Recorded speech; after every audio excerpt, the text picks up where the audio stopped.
साथियों नमस्कार। आज के इस वीडियो में हम एक ऐसे रौबदार शख्सियत की कहानी आपके सामने लेकर के आए हैं जिसकी शख्सियत इतनी चमकदार, इतनी गर्वीली, इतनी रौबदार कि किसी से भी आंखें मिलाकर जब वो बात करे तो सामने वाले के वजूद को झकझोर कर देने की क्षमता उस व्यक्ति में थी।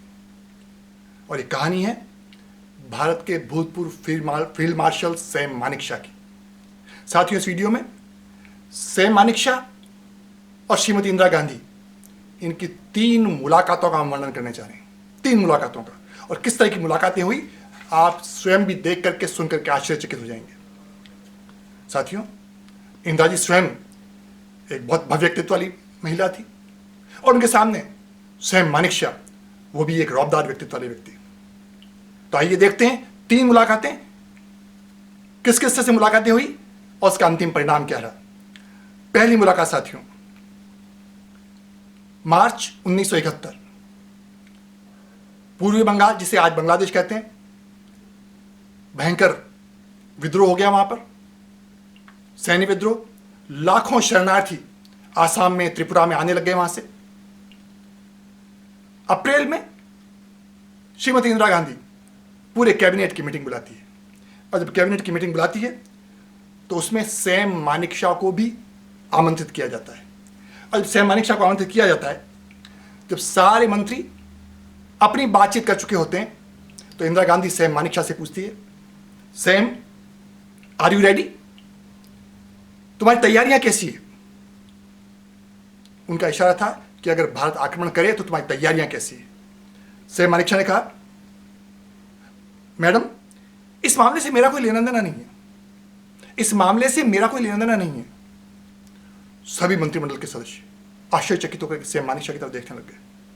सैम मानेकशॉ ने कहा, जब पूर्वी बंगाल में, पाकिस्तान में आपने रॉ को भेजा, सीआरपी के लोगों को भेजा वहां पर विद्रोह को अंजाम देने के लिए, तब तो मेरे से नहीं पूछा था। आज आप मेरी राय क्यों लेना चाह रहे हैं? सभी आश्चर्यचकित हो गए। थोड़ा रुक करके सैम मानेकशॉ ने कहा, मैडम, आप शायद ये पूछना चाह रही हैं कि अगर अप्रैल में सैन्य अभियान कर दिया जाए भारत की तरफ से, भारत अगर आक्रमण कर दे तो हम कितने तैयार हैं? मानेकशॉ ने कहा, मैडम, अप्रैल में इंडियन आर्मी किसी भी तरह से तैयार नहीं है। साथियों सोचिए, एक chief of the army staff, प्रधानमंत्री और पूरी कैबिनेट के सामने इतने जोश के साथ अपनी बात को कहने की हिम्मत रखता है, वो व्यक्तित्व किस तरह का होगा? उन्होंने कहा, madam, Indian army is not fully prepared. उसका आधार ये है कि उस समय हिमालय में बर्फ पिघलने लग जाएगी और पूर्वी बंगाल में उस समय मानसून आ जाता है। मानसून में सारी नदियां, वहां की जो मेघना नदी और पद्मा नदी है, उसमें बाढ़ आ जाती है। आर्मी को आगे बढ़ने में परेशानियां होगी, और इसके साथ ही एयरफोर्स से जो सपोर्ट हमें मिलना चाहिए था, वो सपोर्ट भी पूरा नहीं मिल पाएगा, और इसलिए Indian army is not ready at all. Indira Gandhi एकदम थोड़ी सी परेशान सी हो गई। सारे कैबिनेट के मंत्री वहां से चले गए। जाने के बाद में सैम मानेकशॉ अकेले बचे। सैम मानेकशॉ को जब वापस बुलाया गया, तो सैम मानेकशॉ ने एक बात कही। उन्होंने कहा, प्राइम मिनिस्टर, आप अगर ना कह सकते हो तो मैं कह दूं। अगर आपके मुंह में जो शब्द अटक रहे हो, अगर आप चाहें तो मैं अभी अपने पद से त्याग पत्र दे सकता हूं, और आप पर भी कोई परेशानी नहीं आएगी। मैं हेल्थ ग्राउंड पर अपना त्याग पत्र दे सकता हूं, लेकिन अगर इंडियन आर्मी तैयार नहीं है तो मैं इस समय अटैक करने के मूड में नहीं हूं। इंदिरा गांधी, जो खुद भी एक अच्छी व्यक्तित्व वाली महिला थी, उन्होंने कहा, कोई बात नहीं सैम, मैं अच्छे समय का इंतजार करूंगी। जाते जाते सैम मानेकशॉ क्या कहते हैं? स्वीटी। प्यार से कई बार प्रधानमंत्री श्रीमती इंदिरा गांधी को स्वीटी भी कहते थे, क्योंकि उनके पुराने रिश्ते भी थे। उन्होंने कहा, स्वीटी, मैं एक फौजी जनरल हूं, और जब उपयुक्त समय आएगा मैं अपने आप तुम्हें बता दूंगा कि कब आक्रमण करना है। और ये कहकर के सैम मानेकशॉ अपने कमरे से बाहर निकल गए। ये थी साथियों पहली मीटिंग।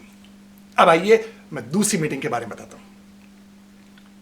स्वयं मानेकशॉ इस दूसरी मीटिंग के बारे में क्या कहते हैं, उसी मीटिंग को उन्हीं के शब्दों में, और ये मीटिंग का जो वर्णन है, ये उन्होंने करण थापर को एक बहुत महत्वपूर्ण इंटरव्यू देते समय बात बताई है। सैम मानेकशॉ ने कहा कि एक बार 1973 की बात है, 1971 में सब कुछ वार हो गया, सब कुछ हो गया, शांति हो गई, 1973 की बात है।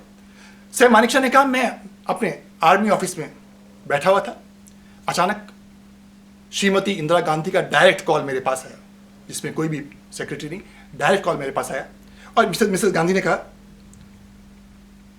Sam are you so busy? Sam Manekshaw ने कहा, prime minister, chief of the army staff is always busy and he is too busy to see the prime minister. सोचिए, जो ही श्रीमती गांधी को जवाब मिला, श्रीमती गांधी ने कहा, Sam can you come over here over A cup of T? क्या तुम चाय पीने के लिए आ सकते हो? सैम ने कहा, मैडम मैं खुद यहां चाय पी रहा हूं, मेरी चाय तैयार है और मेरी एक जो आर्मी की चाय होती है अच्छी चाय मैं पी रहा हूं। उन्होंने कहा, नहीं मैं तुम्हें अच्छी चाय पिलाऊंगी, तुम यहां आ जाओ। सैम मानेकशॉ ने चाय खत्म की और जैसा बताते हैं वो कार में बैठ करके पार्लियामेंट हाउस में श्रीमती गांधी बैठी हुई थी, उस समय प्रधानमंत्री थी उस समय।